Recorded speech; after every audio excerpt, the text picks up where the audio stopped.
주셨네. 영원하신 주의 사랑 어찌 우리 잊으리. 생명 주신 주님만을 영원히 찬양하리.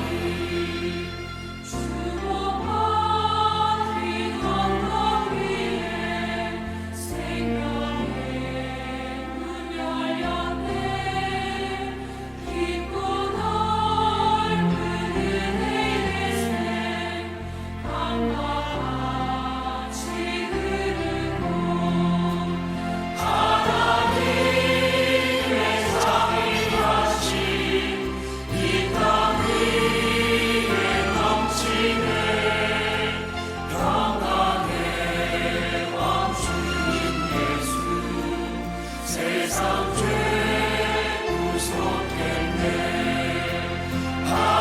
하나님의 자비하심 이 땅 위에 넘치네.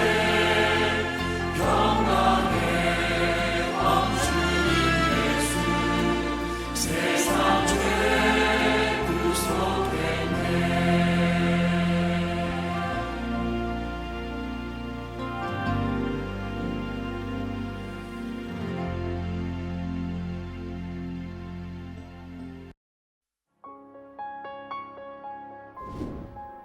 너는 숫송아지를 회막 앞으로 끌어오고 아론과 그의 아들들은 그 송아지 머리에 안설지며 너는 회막문 여호와 앞에서 그 송아지를 잡고 그 피를 내 손가락으로 제단 뿔들에 바르고 그 피 전부를 제단 밑에 쏟을지며 내장에 덮인 모든 기름과 간 위에 있는 껍질과 두 콩팥과 그 위에 기름을 가져다가 제단 위에 불사르고 그 숫소의 고기와 가죽과 똥을 진 밖에서 불사르라.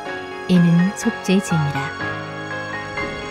너는 또 순양 한 마리를 끌어오고 아론과 그의 아들들은 그 순양의 머리 위에 안설지며 너는 그 순양을 잡고 그 피를 가져다가 제단 위 주위에 뿌리고 그 순양의 각을 뜨고 그 장부와 다리는 씻어 각을 뜬 고기와 그 머리와 함께 두고 그 순양 전부를 제단 위에 불사르라. 이는 여호와께 드리는 번제요 이는 향기로운 냄새니 여호와께 드리는 화제니라. 너는 다른 순양을 택하고 아론과 그 아들들은 그 순양의 머리 위에 안설지며 너는 그 순양을 잡고 그것의 피를 가져다가 아론의 오른쪽 귓뿌리와 그의 아들들의 오른쪽 귓뿌리에 바르고 그 오른손 엄지와 오른발 엄지에 바르고 그 피를 제단 주위에 뿌리고 제단 위에 피와 관유를 가져다가 아론과 그의 옷과 그의 아들들과 그의 아들들의 옷에 뿌리라. 그와 그의 옷과 그의 아들들과 그의 아들들의 옷이 거룩하리라. 또 너는 그 순양의 기름과 기름진 꼬리와 그것의 내장에 덮인 기름과 간의 껍질과 두 콩팥과 그것들 위에 기름과 오른쪽 넓적다리를 가지라. 이는 위임식의 순양이라. 또 여호와 앞에 있는 무교병 광줄에서 떡 1개와 기름 바른 과자 1개와 전병 1개를 가져다가 그 전부를 아론의 손과 그의 아들들의 손에 주고 그것을 흔들어 여호와 앞에 요제를 삼을지며 너는 그것을 그들의 손에서 가져다가 제단 위에서 번제물을 더하여 불사르라. 이는 여호와 앞에 향기로운 냄새니 곧 여호와께 드리는 화제니라. 너는 아론의 위임식 순양의 가슴을 가져다가 여호와 앞에 흔들어 요제를 삼으라. 이것이 내 분깃이니라.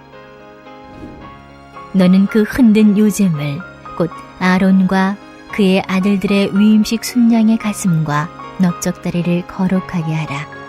이는 이스라엘 자손이 아론과 그의 자손에게 돌릴 영원한 분깃이요 거제물이니 곧 이스라엘 자손이 화목제의 제물 중에서 취한 거제물로서 여호와께 드리는 거제물이니라. 아론의 성인은 후에 아론의 아들들에게 돌릴지니 그들이 그것을 입고 기름 부음으로 위임을 받을 것이며 그를 이어 제사장에 드는 아들이 회막에 들어가서 성소에서 섬길 때에는 이레 동안 그것을 입을지니라. 너는 위임식 순양을 가져다가 거룩한 곳에서 그 고기를 삶고 아론과 그의 아들들은 회막문에서 그 순양의 고기와 광줄에 있는 떡을 먹을지라. 그들은 속죄물 곧 그들을 위임하며 그들을 거룩하게 하는 데 쓰는 것을 먹되 타에는 먹지 못할지니 그것이 거룩하기 때문이라. 위임식 고기나 떡이 아침까지 남아있으면 그것을 불에 사를지니 이는 거룩한즉 먹지 못할지니라. 너는 내가 네게 한 모든 명령대로 아론과 그의 아들들에게 그같이 하여 이레 동안 위임식을 행하되 매일 숫송아지 하나로 속죄하기 위하여 속죄제를 드리며 또 제단을 위하여 속죄하여 깨끗하게 하고 그것에 기름을 부어 거룩하게 하라. 너는 이레 동안 제단을 위하여 속죄하여 거룩하게 하라. 그리하면 지극히 거룩한 제단이 되리니 제단에 접촉하는 모든 것이 거룩하리라. 아멘. 할렐루야. 성도님 여러분, 평안하십니까? 오늘도 하나님 주시는 말씀을 통해 하나님의 은혜가 함께하기를 축원합니다. 출애굽 이후 하나님은 이스라엘 백성들이 내 제사장 나라가 될 것을 말씀하셨습니다. 출애굽기 19장 6절인데요. 너희가 내게 대하여 제사장 나라가 되며 거룩한 백성이 되리라. 아멘. 제사장 나라, 거룩한 백성을 위해서 하나님은 제사장을 따로 세우셔야 했습니다.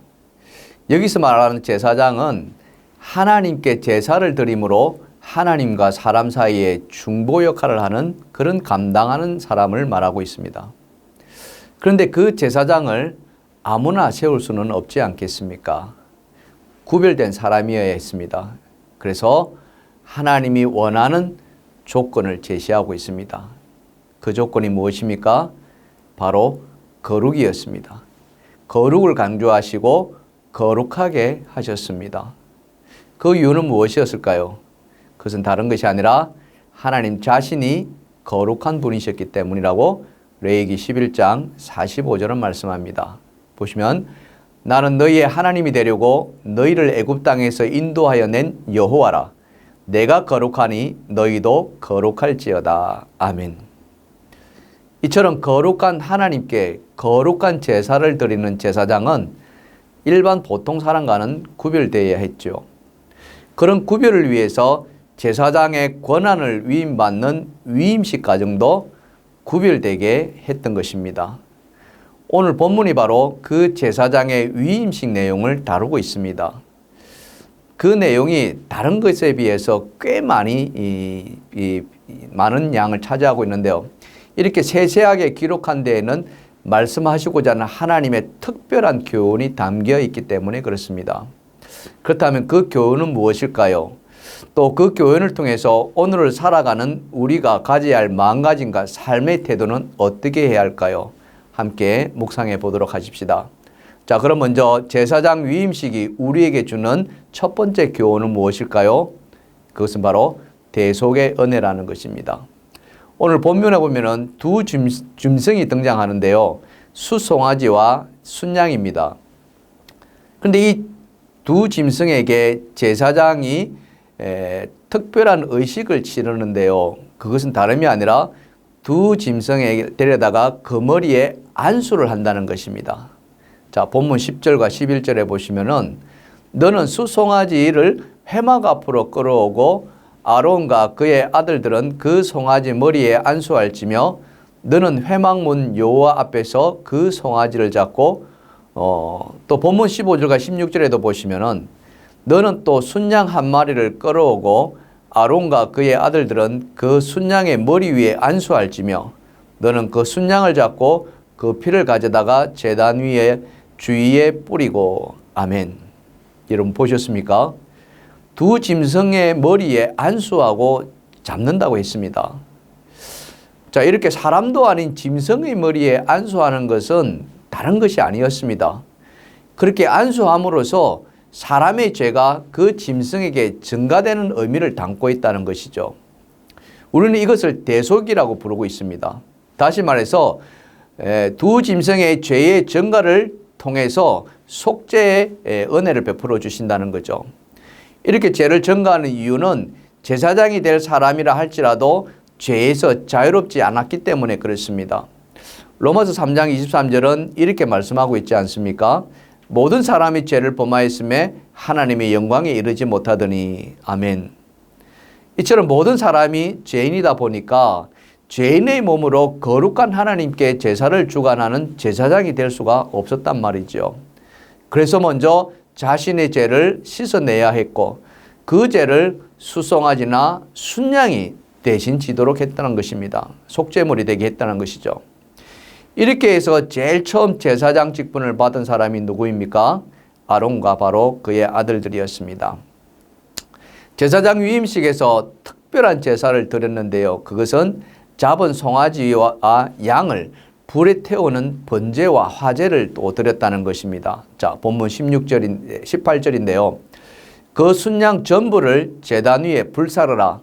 이는 여호와께 드리는 번제요 이는 향기로운 냄새니 여호와께 드리는 화제니라. 아멘. 자, 근데 여기서 주목할 내용이 하나 있습니다. 그것은 그렇게 제물을 태워서 드린 냄새가 향기롭다는 거예요. 여러분, 고기 타는 냄새를 향기로운 냄새라고 표현하고 있는데요.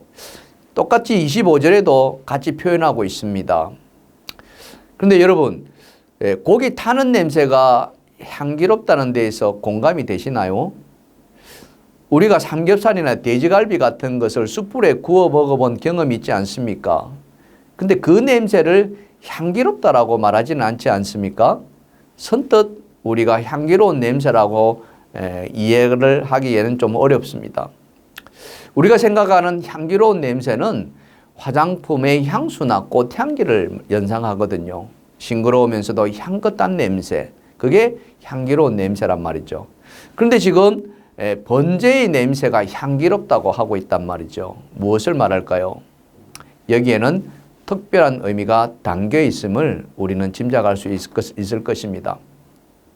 자, 레위기 6장 8절 이하에 보면은 번제에 대해서 자세히 규정해 놓고 있는데요. 그 주요한 내용을 보면은 여호와께 헌신을 다하는 목적으로 제물을 완전히 불살라 드린다는 그 의미를 담고 있다는 것입니다. 그래서 비록 사람의 코로는 타는 냄새가 향기롭지 않더라도 그 의미가 헌신을 담고 있기 때문에 향기로운 냄새라고 말씀하고 있는 것입니다. 또 위임식에서 살펴볼 특별한 것이 하나 더 있는데 제물로 드려지는 양의 피를 받아서 제사장의 오른쪽 깃불과 오른손 엄지와 또 오른발 엄지에 바르도록 했습니다. 또 그 피에 관유를 함께 섞어서 손으로 마치 튕기듯이 제사장 옷에 뿌리라고 했습니다. 자, 본문 20절과 21절인데요.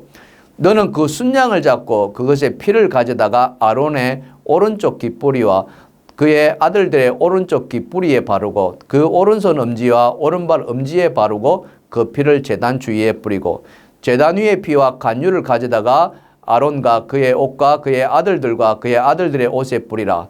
그와 그의 옷과 그의 아들들과 그의 아들들의 옷이 거룩하리라. 아멘. 이처럼 제사장의 몸은 물론이거니와 옷까지 피를 바람으로 해서 죄를 씻어내고 정결케 하였습니다. 제물로 드려지는 순양의 죽음은 무엇을 의미합니까? 그것은 바로 위임받는 제사장의 죽음을 의미하고 있다고 볼 수 있습니다. 위임식의 제사장은 순종과 함께 죽음으로 죄를 씻어낸다는 것입니다. 그리고는 하나님 앞에서 거룩함으로 거듭나서 제사장 역할을 수행해내도록 한 것입니다. 이것이 바로 제사장 위임식이 의미하는 대속의 은혜요 축복이었던 것입니다. 할렐루야. 자, 두 번째로 그렇다면 대속의 은혜를 받은 우리가 이 땅에서 살아가면서 가져야 될 마음가짐과 태도는 어떠해야 할까요? 바로 거룩한 삶을 살아내는 것입니다. 조금 전 우리는 피로 제사장의 옷을 깨끗하게 하는 것을 살펴보았습니다. 그런데 여러분, 짐승의 피로 깨끗하게 하는 것은 옷뿐만 아니라 제단까지도 깨끗하게 한다고 오늘 본문은 말씀하고 있습니다. 자, 본문 12절에 보시면은 그 피를 내 손가락으로 제단 뿔들에 바르고 그 피 전부를 제단 밑에 쏟을지며. 아멘. 본문 16절에서도 비슷한 말씀을 하는데요. 너는 그 순양을 잡고 그 피를 가져다가 제단 위에 주위에 뿌리로. 아멘. 그런데 이런 일을 하루가 아니라 여러분 7일 동안 계속한다고 말씀하고 있습니다. 자, 본문 37절에 보시면은 너는 이레 동안 제단을 위하여 속죄하여 거룩하게 하라. 그리하면 지극히 거룩한 제단이 되리니 제단에 접촉하는 모든 것이 거룩하리라. 아멘. 여러분 가만히 이 일을 한번 생각해 보시기 바랍니다. 묵상해 보시기 바랍니다. 산 짐승을 잡아서 그 피를 제단에 바릅니다. 또 남은 피를 바닥에 뿌리는 것으로 한번 여러분 생각해 보십시오. 그것이 한 번이 아니라 7일 동안 계속된다는 말이죠. 제단 주변 상황이 어떻게 됐을까요? 피가 몸 밖에 나오면 어떻게 됩니까? 비린내가 나죠. 제단에 바르고 뿌린 남은 피를 바닥에 쏟으면 그 피비린내로 그것이 아마 진동할 것입니다. 비위가 약한 사람이라면 아마 그곳에 서 있기도 힘들지 않았겠습니까? 과연 그런 피로 얼룩진 피비린내가 진동하는 곳이 거룩하게 되었다고 우리는 말할 수 있을까요? 단순히 그 사실만 가지고는 쉽게 동의하지 못할지도 모릅니다. 그런데 성경은 어떻게 말씀합니까? 그것이 거룩하다는 거예요. 모든 것이 거룩하게 된다고 말씀하고 있습니다. 왜 그럴까요? 여러분 그 이유가 무엇이라고 생각하십니까? 이것을 알기 위해서는 피 속에 담겨있는 의미를 우리가 살펴볼 필요가 있습니다. 창세기 6장 이하에 보면은 노아의 홍수 사건이 기록되어 있죠. 하나님께서 이 세상을 물로 다 심판하십니다. 멸하십니다. 그런데 노아와 그 가족들은 살려내죠. 구원하십니다. 그리고는 그 가족들을 생육하고 번성하게 하시는데 산동물을 먹게 하셨습니다. 대신에 조건이 있었습니다. 그게 창세기 9장 4절과 5절인데요. 그러나 고기를 그 생명되는 피째 먹지 말 것이라. 내가 반드시 너희의 피 곧 너희의 생명 피를 찾으리니 짐승이면 그 짐승에게서 사람이나 그 형제면 그에게서 그의 생명을 찾으리라. 아멘. 신명기 9장 23절에서도 똑같은 말씀을 해주시는데요. 다만 크게 삼가서 그 피는 먹지 말라. 피는 그 생명인즉 내가 그 생명을 고기와 함께 먹지 못하리니. 아멘. 이 두 말씀을 놓고 보면은 피를 뭐라고 했습니까? 생명이라 했습니다. 우리 하나님은 또 어떤 분이십니까? 마가복음 12장 27절에 보면은 하나님은 죽은 자의 하나님이 아니요 산자의 하나님이시라. 아멘. 그렇습니다. 우리 하나님은 산자의 하나님이십니다. 그래서 지금도 살아계시지요. 믿으십니까? 그렇기 때문에 하나님은 생명 그 자체이십니다. 사람이나 짐승의 피 역시 생명이라고 우리가 할 수 있지 않겠습니까? 그래서 피를 먹는 것은 곧 생명을 먹는 것이고 그래서 피를 먹지 말라고 하나님은 명령하고 있는 것입니다. 왜요? 그만큼 피는 신성하기 때문에 그렇습니다. 제물로 바쳐진 짐승의 피에서 비록 피 비린내가 나고 얼룩이 지며 지저분해 보일 수도 있을지라도 그 안에는 하나님의 생명을 담고 있습니다. 그래서 반드시 그 피는 정결하게 할 수 있는 것입니다. 믿으시면 아멘 합시다. 사랑하는 성도 여러분, 예수님의 십자가 보혈을 한번 생각해 보십시오. 우리는 그 보혈로 우리의 죄가 다 씻어졌음을 믿습니다. 정결됐음을 믿습니다. 그래서 그런 우리를 하나님은 의로 여겨주셨습니다.